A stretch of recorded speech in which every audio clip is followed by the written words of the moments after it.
Enjoy the convenience of 7 days a week banking and extended hours with Cube from First Arkansas Bank and Trust. Member FDIC. Enjoy the convenience of 7 days a week banking and extended hours with Cube from First Arkansas Bank and Trust. Member FDIC.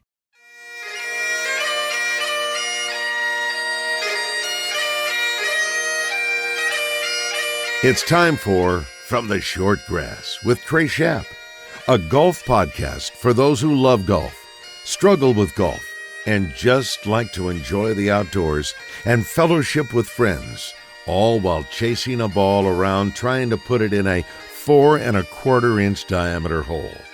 From the Short Grass is brought to you by Stevens Incorporated, an independent financial services firm with the freedom to focus on what matters most. Blackman Auctions. For over 80 years, better auctions have always been Blackman Auctions. Beechwood Pinnacle Hotels. We partner with you to deliver high-yield results by managing, developing, and investing in top-quality hospitality assets. And now, from the Short Grass, here is your host, Trey Schaap. Welcome to another edition of From the Short Grass. I am your host, Trey Schaap. I recently sat down with former Arkansas Razorback Great Joe Kleine. He won an NBA championship, a gold medal in the Olympics for Team USA, and he also loves the game of golf. He's got some great stories. This is the first part of a 2-part interview with Joe Kleine. Big Joe from Slater Mo, coming up after the break. But before we go to break, I need to tell you about bphotels.com. If you're traveling around the great state of Arkansas and find yourself in a place that you're not familiar with, go to bphotels.com when you need an overnight accommodation, and they will lead you in the right direction. bphotels.com. We're back after this.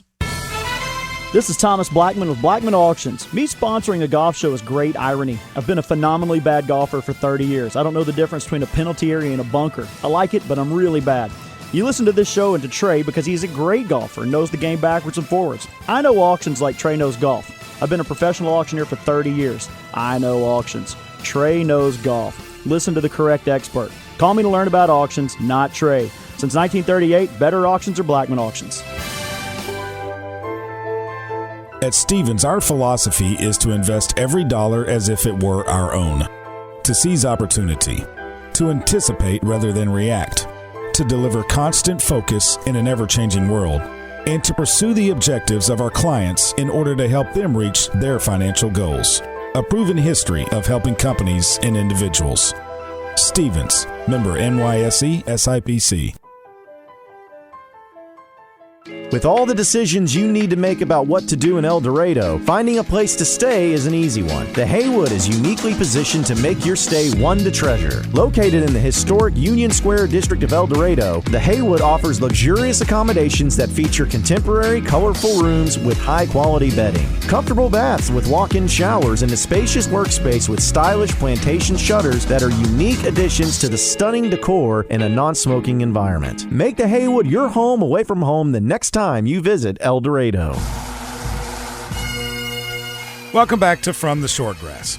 On the tee, Big Joe from Slater Mo, Joe Kleine. Big Joe Kleine, thanks for joining me on From the Short Grass. I imagine when you go to the golf course, you have to ask for the extra large golf cart and the extra long golf clubs.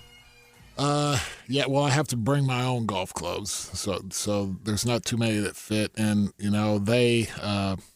they just don't make those golf carts for me, so I got to deal with it.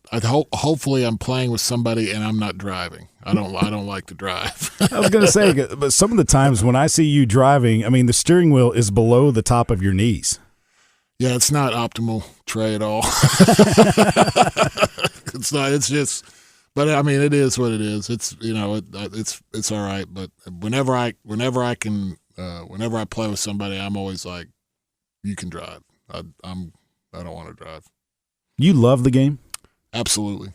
I mean, I love it because it gives me a chance to still compete. It gives me a chance to play for something. Even if it's a $5 Nassau or who buys drinks after the round or whatever it may be. But you can stand over a putt or stand over a wedge shot. even if you're trying to get on and make bogey, you're trying to beat the guy that's trying to get on and make bogey too. And so you're kind of, that's what I like about it. It gives you a little bit of that feeling that I've had all my life. Do you think that most athletes are like that?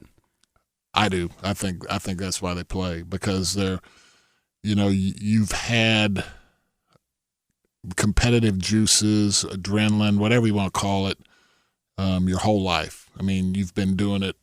You can't remember not doing it. You can't remember not having those feelings.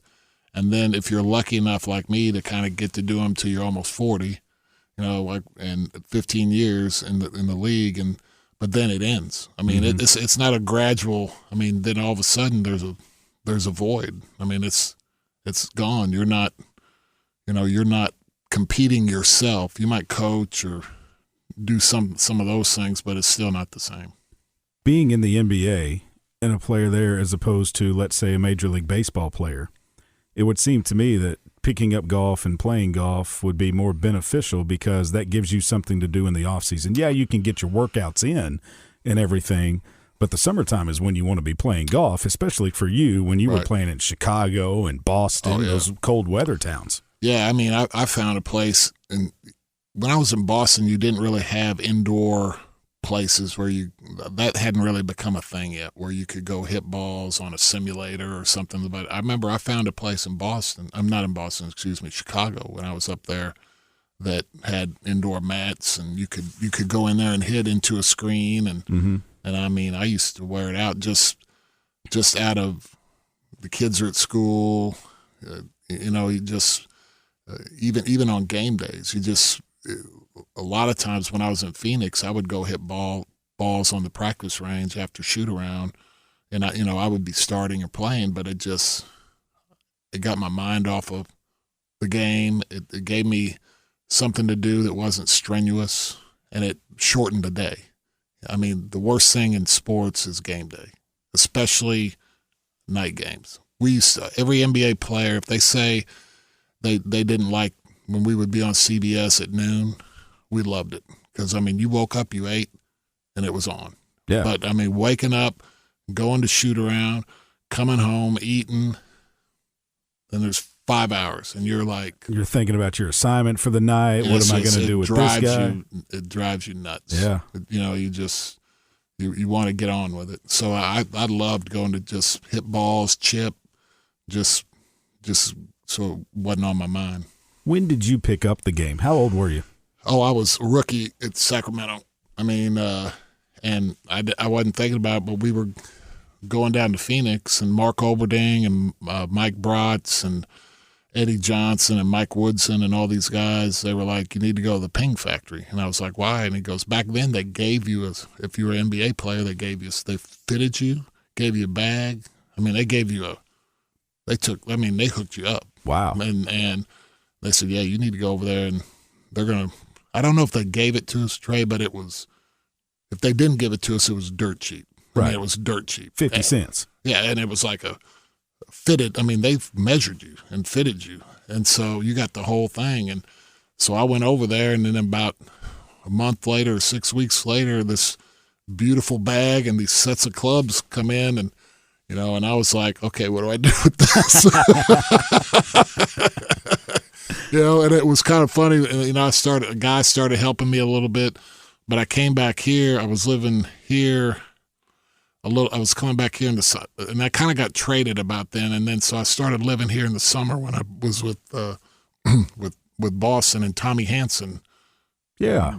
He kind of taught me how to play to where I could go out there and, I could be in your foursome and not you be standing over there and I'm hitting it 50 yards down the fairway, and you're sitting there trying to make birdie, and I'm trying to make a 12. I mean, I could. He right. made it to where I could play, and make a double bogey or whatever, bogey, sometimes a par, but I could have fun, and so I kind of learned it, the initial part of the game from him. So you owe it to those teammates of yours there in Sacramento, yeah, of getting you involved in the game of golf. Yeah, because I didn't have a clue. I mean, but they were like, hey, us ex-athletes, man, if it's free, it's for me.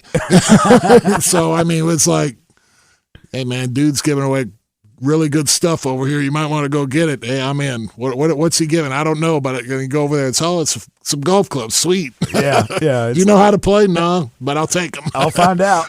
I'll figure it out. I'll tell you what was funny about it, though, is I'd come back here and, I wasn't very good, but, man, my name was engraved on my clubs, and I had my name on my bag. I had all the swag, and, I mean, I'd get out there, and be like, hey, man, look at this.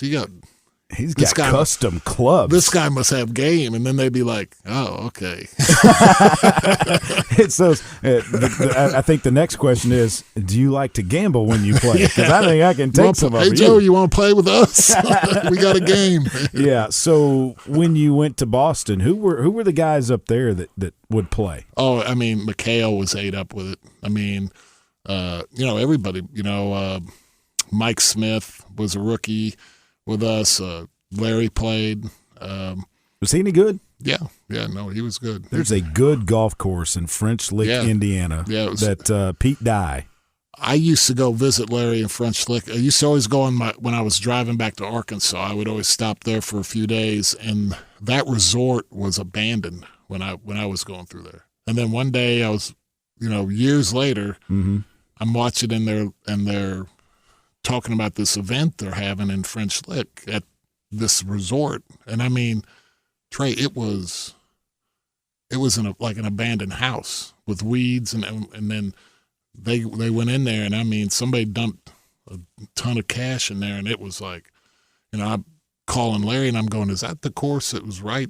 It probably wasn't 5 miles from his house. And he was like, yeah. It's like, what happened? He goes, somebody dumped a lot of money into that thing. Yeah, they brought Pete Dye in, and I had the opportunity to play in the 2014 USGA state team there, and then it hosted the PGA Senior Championship, I believe, the year after. But it's the second. You just saying that, I can't believe it. You can't. It was a dump. Well, I'm telling you, Joe, it was one of the toughest golf courses I've ever played, toughest walks I've ever had in the game of golf. It's on the second highest peak in the state of Indiana. The views are phenomenal. Bent grass fairways, bent grass greens, lush, rough, ultra thick. But yeah, it's and they have the old house there still to this day with the big, huge flagpole, American flag at the top, and that old house still on that property. Wow. I mean, that just boggles my mind. And then I think Wes McNulty and I ate at some place in the town of French Lick, and of course it's basically a memorabilia shop of Larry Bird memorabilia in there. I mean, it was cool. Yeah, it might have been Jubal's. Was it a bar? It was like that or a burger place. Yeah. Something like that. Do you keep in touch with him? Yeah, a little bit. I mean, it's hard when you get your family going and his family going, and you're not. But I'm hoping. Dana and I are kind of empty nesters now, and so hoping to start kind of doing some reunions, a little traveling, and seeing some people we haven't seen for a while, and just not being in a hurry to get in and get out because you got to get back for school or get back for be able to go somewhere and stay a little while and kind of reconnect. Yeah, I think that would be cool. You talked about Phoenix and going down there to get fitted, but you actually ended up in Phoenix too. And talk about as a guy that fell in love with the game of golf, being in Phoenix, you can play year-round there. And I got to tell you this, because, I still wasn't very good. And Dan Marley and I became great friends. And he'd always want me to go play golf. And, I could shoot 95 and I would try to play fast and not – but, I mean – and Charles was good too. Charles was about a 15. And so, like, one night he invites me after a game he goes, hey, I got somebody you want to meet. And it's a guy who worked with him. And and his name was Craig Bunker, as in Bunker. His real last name was Bunker. A golf pro named Bunker. And Dan looked at me and goes, this guy's name's Bunker. He's going to work. And he's a great guy. And he goes, he'll help you with your golf game. He was, at that time, one of the top 100 instructors in the country. He worked for John Jacobs Golf Schools, and he was their top instructor. Great guy. Still talked to him yesterday, one of my best friends ever. But the guy who who introduced Dan to Craig, you know what his last name was? And I'm not kidding. Harvey Shank. So I got this instructor, Craig Bunker, who was introduced by Harvey Shank. So Shank and Bunker were helping me play golf, and that's a true. And we had great laughs about that all the time. It's like, yeah, this is gonna work. Yeah. What's Marley's game like? Oh, he's strong. He hits it a mile, and he practices. He puts a lot of time into it, and he was always going up to Lake Tahoe, and he'd finish top 20 or stuff up there, and he got into coaching a little bit at Grand Canyon and then the NBA, and kind of got back into that life, and so that you don't have time to really get after it. But I think he's back since he was let go by Grand Canyon. He has a lot more time now, and his kids are getting older too, and so I think he plays at Arizona Country Club, which is a really, really nice place, and he can hit it. He can get it around. He's good. Obviously, and you spoke about Charles Barkley too, saying he was a 15. Did he have the hitch in his swing back then? No. When did that come along? He went to Houston. When he went down to Houston, he came back that next summer after he'd been away from us. He still had a place in Phoenix, and when he got in town, we'd all go play golf, and he started doing all that stuff. And what did you say to him the first time? We thought he was clowning around. We're kind of like, what are you doing? And he'd go, I can't stop. And we're like, whatever, Chuck, come on, let's play. And he would, and he would do it again. And we're like, and then like third or fourth hole, you're like, and he goes, I'm telling you guys, I can't stop doing this. And he goes, I can't stop. And it was bizarre. It was strange. And it was kind of, we were kind of laughing, but there was kind of a real serious moment where he was like, this ain't funny. I can't stop doing this. I'm not kidding. Right. This is not a joke, and it was like, well, damn, then you ought to quit. There wasn't a lot of sympathy there. I was about to say. There wasn't, from our group, it wasn't like, oh, man, that's too bad. Can I help you? It was like, man, dude, damn, you ought to quit. If that's how it's going to be, you need to quit. But he was a guy, and I think the deal with him is he's a guy that likes to gamble and loves the game of golf, and he's going to gamble when he's playing golf no matter what, even with his hitch in his swing. I would go play with him, and he always wanted to gamble because he wanted something like we were talking about earlier, some juice, got to have something on it. And so we'd be like, okay, Charles, how many, I'll give you, and I watched him play. And I was looking at him, I'll give you a stroke a hole. And he's so offended by that. He's like, I don't need no damn strokes from you. I'm not, I beat you. And I'm like, and I want to play straight up. We're going to play match play and stroke play. And I'm like, wait a second. Yeah. How do you do that? No, he wanted to keep scoring because he wanted, and I'm just like, Charles, would be better for you to just play match play. Yeah. No, we're going to do both. And I want to. I'm not a big gambler. I like a little something, but I don't want to get uncomfortable. And I looked at him. I was like, whatever you want to do, buddy. He was like, whatever you want to, and he'd go, we're going to do $100 Nassau. And, usually I'd be like, you're out of your mind. I'm not playing for that much money. And I was with him? Oh, I was like, hell yeah. And then right before we teed off, I was like, Dana, get us reservations at the really nice steak place tonight. We're going out to eat. We'll get a good bottle of wine, and we're going to have a really good dinner tonight. But then he'd have a 12 on the first hole, and then here we go. We're off to the races. So it's just like, we were all wanting him to get it fixed because he was so much fun to play with before. The 3.5, 4 years we were together, we'd play with Roy Green and Dan Marley and Charles and me. We would play all the time, and we'd just have a hoot. We'd have so much fun, and then we kind of wanted that back, but he went mental on us. So hopefully, I saw him swinging a little bit at Tahoe last year. It seems like he's working on it. He's trying to get it back. Did you ever lose to him? Not to him. No, Roy Green was good, and he and Charles would always team up. Yeah, against me and Dan. They would always want to make it a racial thing.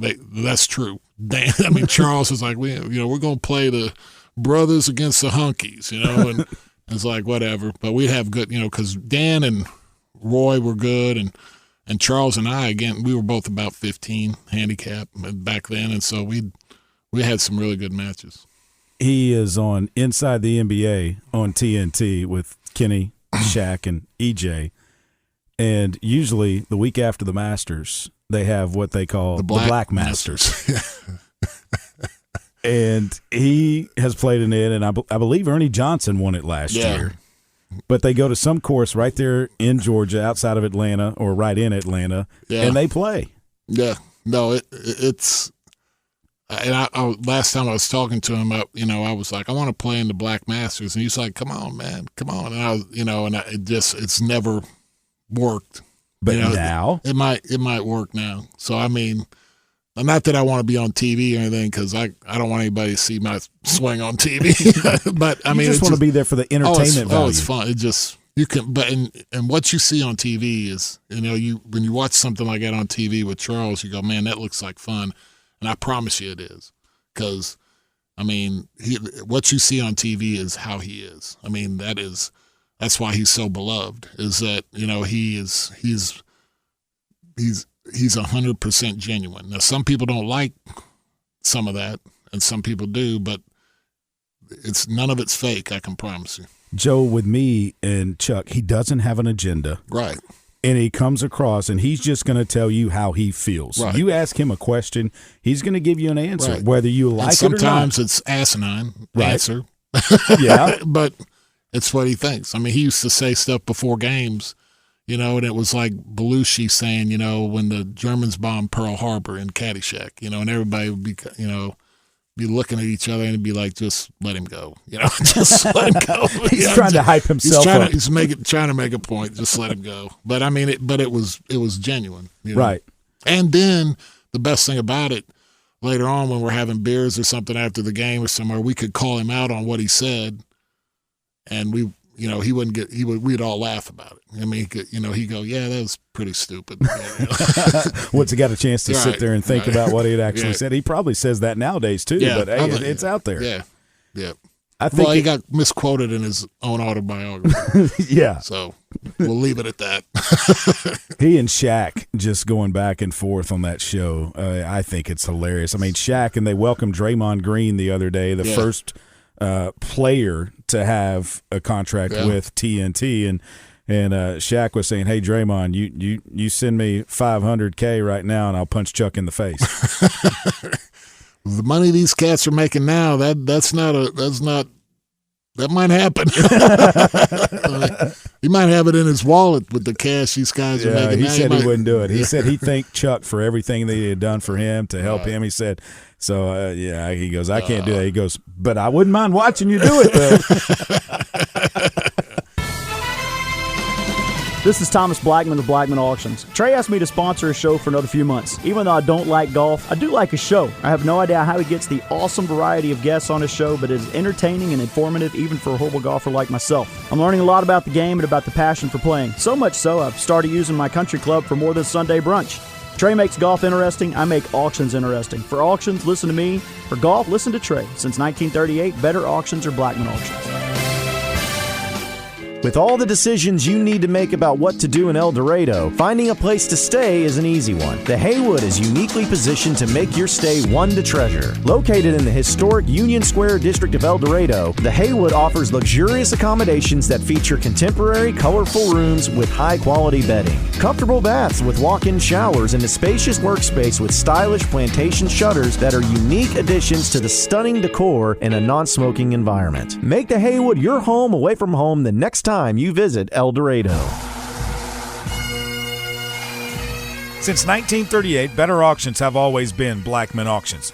Go check out one of our great sponsors on the web. If you're looking for an auction to attend, BlackmanAuctions.com is where you can find all of their upcoming auctions. On the tee with our weekly rules segment, it's PGA Master Professional Adam Carney. Adam, this rule question comes in from Walker in Mountain Home. He says, I like to play in 4 balls. Is it okay to accept cash when his team wins their flight? So the answer now is yes. That's a rules change that came about 3-4 years ago, I think. It used to be it was merchandise only, not valued more than $750. But it could be a gift card. Sure. That you use in the pro shop, correct? Right, not valued more than $750, and it could not be cash. It used to be actually that if you took that $750 gift card and bought, a driver and several dozen balls and then went out and sold them to somebody for $500, that was an amateur status violation because you took that and effectively turned it into cash for your winnings. Now the USGA and the RNA have softened that. They are allowing individuals to accept up to $1,000 cash. I would say that's kind of a controversial one because it is a pretty big departure from amateur status and kind of the history of the game being founded by amateurs. And as you well know that, the best players in the world, leading up to the Ben Hogans and the Gene Saracens and the Walter Hagens, the early pros. The best players in the world were all amateur players. Mm-hmm. Bobby Jones is probably still one of the top 5 greatest players of all time. Francis Ouimet. Of course, he won 1 major. Right. Well, 2 if we include the USAM. He did win USAM Correct. as well. Amateur players dominated, the 4 majors, right? The 4 majors were the US Open, the Open Championship, the British Open, a lot of people call it, and the U.S. Amateur and the British Amateur. So that was the original Grand Slam that Bobby Jones won. The move to allow players to accept cash, I think it's a common sense thing. I think it was probably happening a lot. It was something the USGA obviously wasn't policing. State golf associations weren't policing that kind of thing. And it probably just made sense to go ahead and put a cap on it and say, okay. And it's probably more so coming out to where there's a cap now because of the NIL with collegiate golfers. It certainly lends itself to that. I can remember when I played in college, I had to be very, very careful about a lot of things, whether it was cash or receiving merchandise or all the old NCAA rules, which, and I'm not up to speed on all the NIL stuff. I have a base understanding, but amateur rules for golf always flew in the face of the NCAA. There were times where I was okay to accept this under the amateur rules set forth by the USGA and the RNA, but under the NCAA, I couldn't. Those two clashed a lot. I would say now, given the new NIL rules, that probably they're not near the discrepancy. A lot of these clubs have Calcuttas, and they have other forms of gambling, if you will, on a particular tournament. Right. So let's say he wins the tournament, wins his flight, he gets that $1,000, but he's also won the Calcutta. What happens then? Yeah, so that I would say is a distinct gray area, right? That's probably a Supreme Court decision, right? Given what's going on in our country right now, everything is going to the Supreme Court. But, I don't think anybody's going to be, again, policing that. I don't think anyone's policing Calcuttas.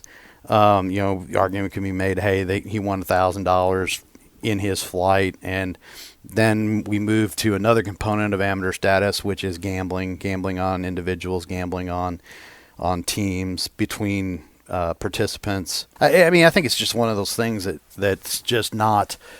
It's known, but everybody just kind of turns their back to it and doesn't really say anything. I think if an issue were ever made of it, I don't know how the USGA would actually rule on that.